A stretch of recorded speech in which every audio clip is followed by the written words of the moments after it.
Maitai Sangba Yani Yaroi and Tamin Sakidami Chakloi Gaina, Tauri Budu, to stop it. State government, I call Kitan, community, Masilgi Marakta, I call Masilgi Marakta, Topuniko, I have a restaurant or regulation. Makata and Michimina talked about Madubi Kanga, like Koyle, other Maraksida, Yananoi, Lakuncha, Matwin Toy Manipurni, say Lishing and Niki Puari labor. Other than no listening and Yunga, Punjalaga, Changapoya, they can live with the Buduin and live with the military. May Sakuna dos Hata Argaliba, Lavaxi, State Chibu, England, Muta. Kudo meet Hilda Madame in the Tau, Hapsan, the May and Sahan of one of the Subsabe, action local bar, I was in a Quilore. Pimasani, no Pop, Quiggy, Samai, data, Nupimaza, Nupi, any like of Timothy, talking about we condemn it strongly. But Adubu Kaliba. May take communication to the imagine to the Panik Laga, Pano Peace, Indian Milk, you know what Habib, but to be humanity service to Budi. Nobody recognizes. Why did not the Congress party rise in the parliament? Adu Makan given a P. Juyawi and the Karigi Hagitaba. I am Punama, honorable ministers and the spokespersons, government, Mediagi, one yes, he said. Women produce two situations. The issue any kata, Marwana Mana, editor guild, India Gate, Nan Hibamatorka, report ma, social media, the career finding team Manatorka, Amatolaka, Namana, Yam, sensitive issues, Moreda, Koki, spokesperson. Amana kai holal housekeeper and my day Sanapuya, 3 guy over the crack. So my coming Kauzani. Another Manipur Chitui issue crisis complexity. Aduga Masiki Yamna Makhata, the Maru, put Mayamama, Honorable Indian Home Minister Amit Shah in a parliament, Thamguribali. Despite of that, some vested interest group, Karana, had the Magi Animba Pamada, fact finding team guy at the Fonzulaga, self style. Had the conclusion be with the Mutobumba. A chapter made the key agent the donor. Togo Port Cressy, Mashi, Manipur government is Saitiki, the Manipur Praja is Saitiki. I want the Kape condemned to it. Maman the Kaideno leader Nupi Ani Raza Giveno, Moy Amanila. Kanakana Unaramano Kande Aduga Heta state sponsor in Hyderabad. Adagi Naran Nahandi, little Gilgisi, we Karajala Kana Unaramano. Heta Mashida Saranga Turanga Kugi, lady, but victim more regulator. Both community. Ni mayamama shinadana lekham sabham leitadana relief camp da awang ana taran leiraba matam sidaida moina sugumba yamna evidence yaudaba proof leitaba pot khara da basis oira kanda community ma de maran thangjinba maikei de maran thangjinba or kaino da government de maran thangjinba or community में तो मान थंजन बगी तो बुसे मसी government line लगते अदुना हान की लाहम्बा मोगी leader CPI की अन्य राजा अमर मोई लाहम्बा अदुगा आदर सला गाना प्रेस के तो बा मधुगी मथक कोई जब सारे इलेक्शन लोग न कोई FIR तो ग्रेज में हमने खंबी रहे FIR number 585 of within bracket 7 2023 Imphal PS. Similarly, Narangi Nahangi Editor Guild live posse. Editor Guild Gair Kanda Equidi Yam academician Adugo Yam balance Puba intellectual group Nagato Brian Kale the Moi Krishki okay mean a layer as a prayer to Tangu Male Nekulu. And the Moi Checker from it donation with Obogi say donation happy you by Torba Toba. Means I never see highly situated in Hakanda. Moina Asok Satina so bus, scenery per one, Mayam City, Kamina Horkono, Carino, Portuguese younger Moina. Maduki Brook can get a pedally. ASEAN what Hobo book Ramana Tokibano can get a pedally. Adumashi Pogom Dominally, Carigino.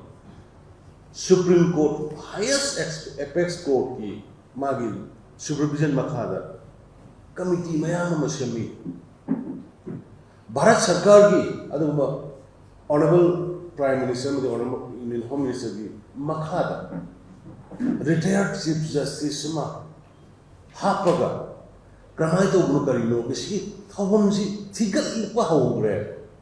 But in the meantime, Yam sub judice Sulba. Yam credit loaning ba. Other Manipur when a Iran corn bagi Pamba, Toy Iran, when a soft corn of a Pamba, Mawanga. Editor Gilnator Pose. I couldn't write it. I quit, she will win a carry when a Kange. I have a question. I'm asking this question. Who are they? Editor Gilgi members of the Kanam. How far they know about the Northeast? How far they know about the Manipur history? How far they know the complexity of the situation? Without knowing any complexity and the ground reality, how they can come to the end that there is this. Honorable Supreme Court Namadi Bharat Sarkarna same committee Mayama Torokanda, Kramana Toropono, Karino, Kara, the Toropono, theatrical lady Maraxida, Moina Sumina, judgment, you will be among the highly condemned away, other Moyima, the FIR. A complaint against under below accused for commissioned offence punishable under section 153A, oblique 200, oblique 295, oblique 298, oblique 505, oblique 505, clause 1. 499, oblique 120, Dias B IPC, 66, Dias A, IT8, and bribery. Midi Kanakanano, Sima Guha, Editor Guilds of India, presently Masi Rafi Makulay, Aduko Sanjoy Kapoor, Editor Guilds of India, presently Ma Port Masu, New Delhi Dani, the Bharat Bhushan, Masi, New Delhi Dani Masu, Aduka, the President Editor Guild of India. Haiba, Aduka, the President, the Maming President is Guild of India, the Yaro Editor Guild of India. Haiba Makoy Mari Sida Koi, high sections in Dimakada, FIR Fale, Karigi. May Sakuna Dosata Arga Lavaxi, State Chibu, England Navimuta. Kudo meet Hilda Madame in the Tau Hapsan, the May and Sahan of one of the Subsabe, Action Local Bar, Harrison of Kugi. Government, somebody medical program, is high tech issue. We will have to condemn the way. Manipur don't come. If you don't know about the background and the history of the state of Manipur, please don't come and say anything. Before comments, you people have to understand the background of the present crisis. How it happens, how it created, who created it. Let the investigation be finished. Honorable High Supreme Court ki, Bharat Sarkar ki same commission.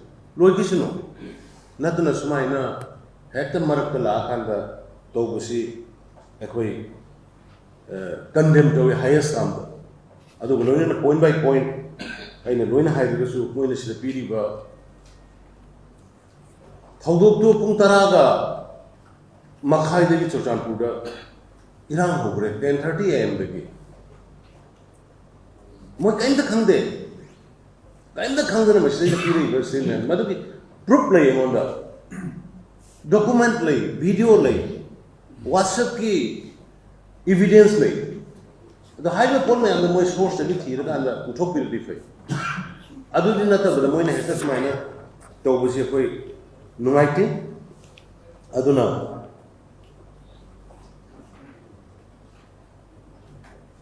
Sukan Kundaba Editor Guild get a job in India's Editor Guild member more Kanda Moina Hariba Reserve forest and the protected forest area. She said, "Women as him ni haina haidiba sibu."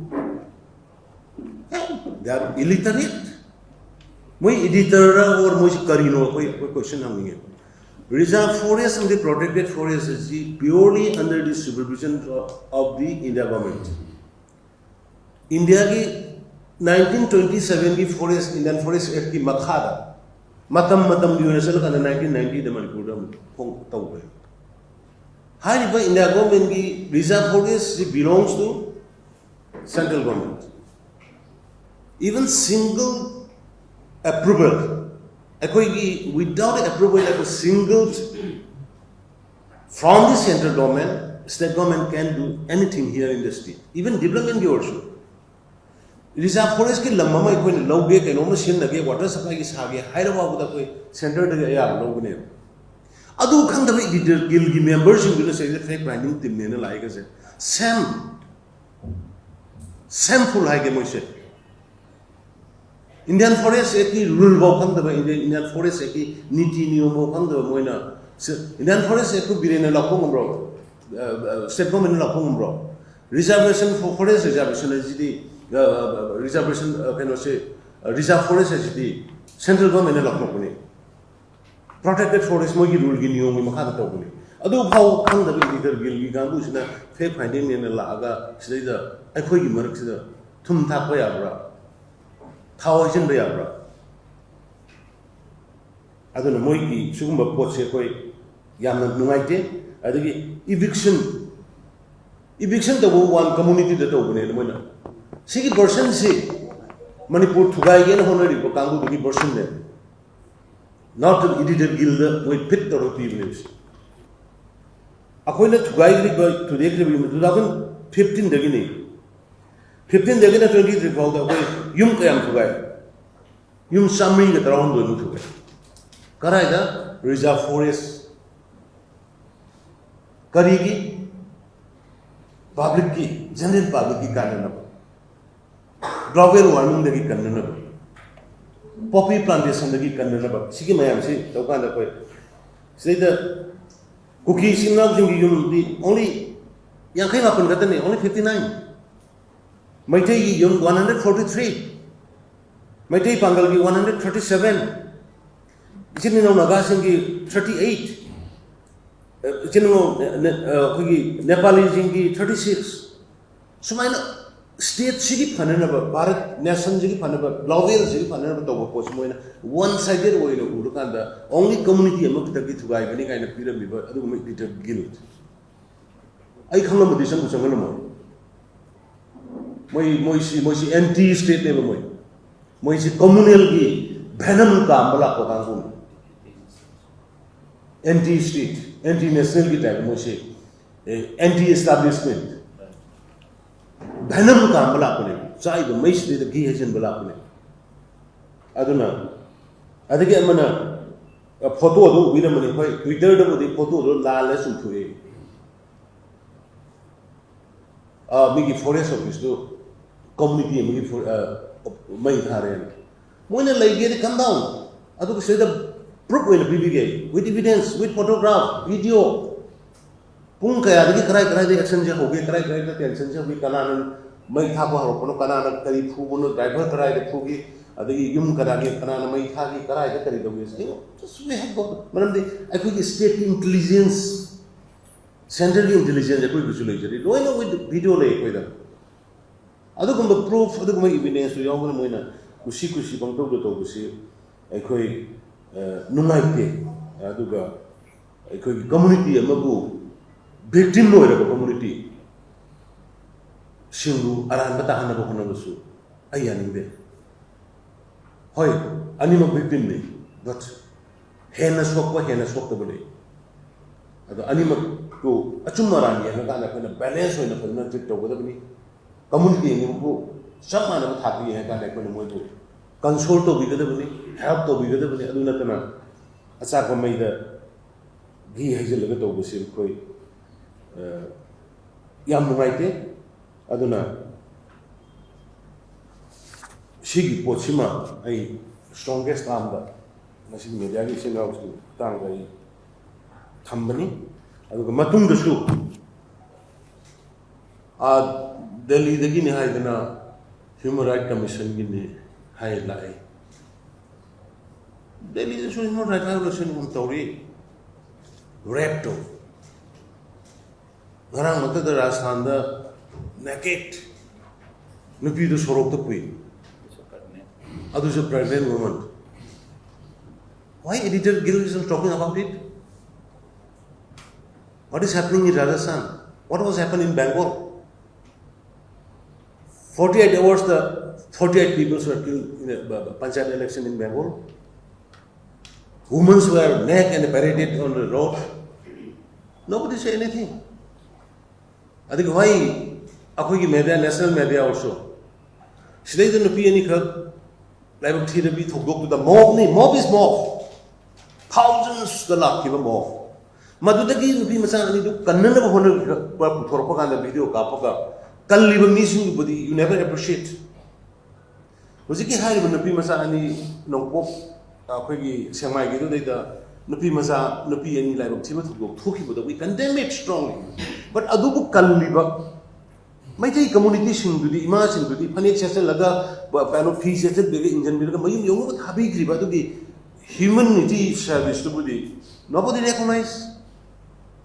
Why did not the Congress party rise in the parliament? Adu makan given pi ju yauri na karigi hai gi daba ne tawraga pubi gi hai gi dibnok the parliament boycott obo ngamba honorable prime minister bu no confidence motion thangat ngamba adugumba ikoi gi maidai janura mayam ama thokana ima ibel mayam am thokana naru mayam thokada nupi masa ani kuki gi nupi ani dubu kanbiraga uthoga fi session biraga mayum yong ba chin gi ba dugi appreciation tawse na kargi parliament da hai gi triba one sided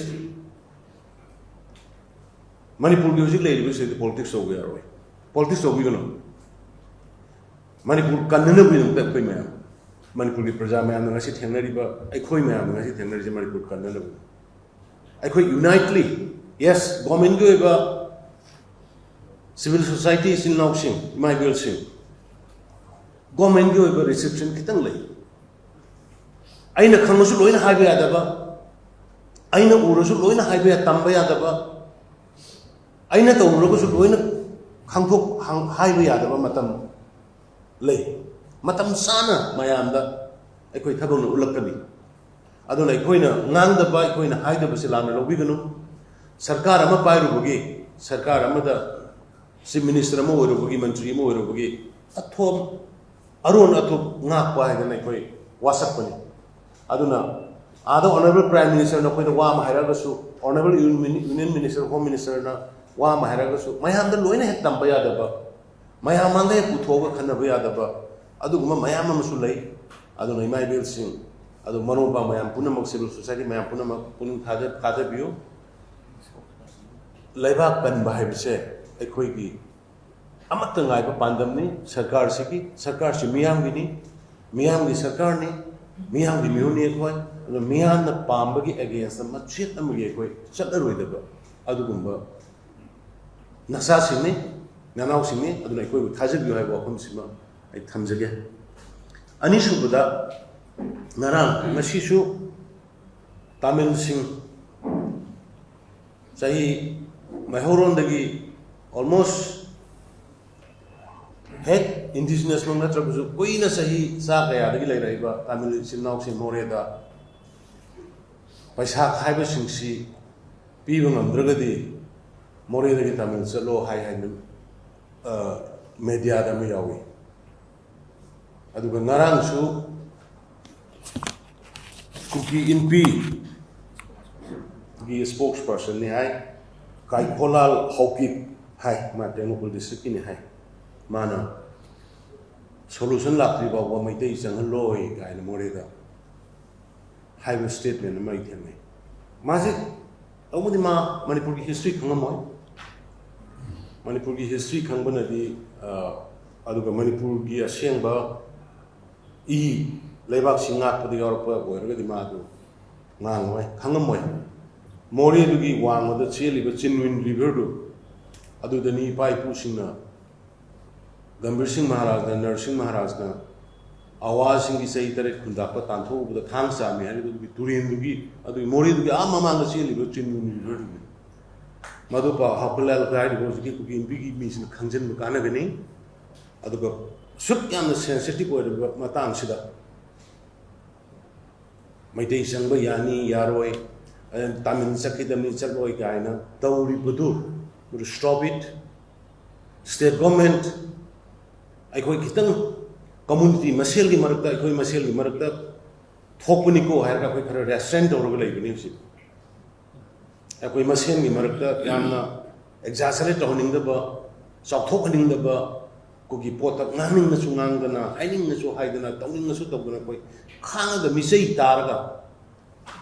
ꯇꯥꯔꯒ ꯑꯩꯈꯣꯏꯗ ꯆꯩꯔꯤ ꯃꯌꯥꯝꯁꯦ ꯍꯧꯖꯤꯛ ꯇꯥꯔꯝꯒꯅꯤ ꯑꯗꯣ ꯃꯁꯤ ꯇꯥꯔꯒ ꯈꯥꯡꯉꯤꯁꯦ ꯃꯈꯥ ꯇꯥꯅ ꯏꯔꯥꯡꯁꯦ ꯆꯥꯎꯊꯣꯛꯆꯅꯕ ꯃꯈꯥ ꯇꯥꯅ ꯃꯤꯠꯁꯤ ꯃꯤꯅꯥ ꯊꯣꯛꯇꯅꯕ ꯃꯗꯨꯒꯤ ꯈꯥꯡꯉꯒ ꯑꯩꯈꯣꯏ ꯂꯩꯕꯅꯤ ꯑꯗꯨꯅ ꯃꯔꯛꯁꯤꯗ ꯌꯥꯝꯅ ꯅꯣꯏ ꯂꯥꯛ 132 ꯂꯩꯕ ꯃꯅꯤꯄꯨꯔꯅꯤ ꯆꯍꯤ 2,000ꯒꯤ ꯄꯨꯋꯥꯔꯤ ꯂꯩꯕ ꯑꯗꯩꯗ ꯅꯣꯏ 2,000-3,000ꯒ ꯄꯨꯟꯁꯤꯜꯂꯒ ꯆꯪꯉꯛꯄ ꯌꯥꯏ ꯌꯥꯗꯦ ꯀꯥꯏꯅ ꯂꯦꯞꯀꯗꯕꯗꯨ ꯅꯣꯏꯅ ꯂꯦꯞꯀꯗꯕ ꯅꯠꯇꯦ ꯁ꯭ꯇꯦꯠ ꯒꯣꯔꯃꯦꯟ ꯑꯃ ꯌꯥꯝ ꯆꯥꯎꯅ ꯂꯩꯔꯤ ꯃꯗꯨ ꯃꯈꯥ ꯇꯥꯅ ꯑꯗꯨꯒꯨꯝꯕ ꯂꯦꯡꯒ꯭ꯋꯦꯖ ꯑꯗꯨꯒꯨꯝꯕ ꯊꯧꯑꯣꯡ ꯇꯧꯔꯛꯀꯅꯨ ꯑꯗꯨꯒ ꯃꯗꯨ ꯉꯔꯥꯡꯒꯤ ꯊꯕꯛꯇꯨ ꯑꯩꯈꯣই ꯑꯊꯨꯕ ꯃꯗꯨꯒꯤ ꯅꯤꯄꯥꯗꯨ ꯑꯃꯗꯤ ꯃꯥꯒ ꯃꯔꯤ ꯂꯩꯅꯕꯁꯤꯡꯗꯨ ꯐꯥꯅꯅꯕ ꯑꯩꯈꯣꯏ FIR ꯑꯃ ꯂꯧꯈꯠꯂꯦ The FIR number 1215 within bracket 9/2023 MRIs SPS under section 153A/153B/188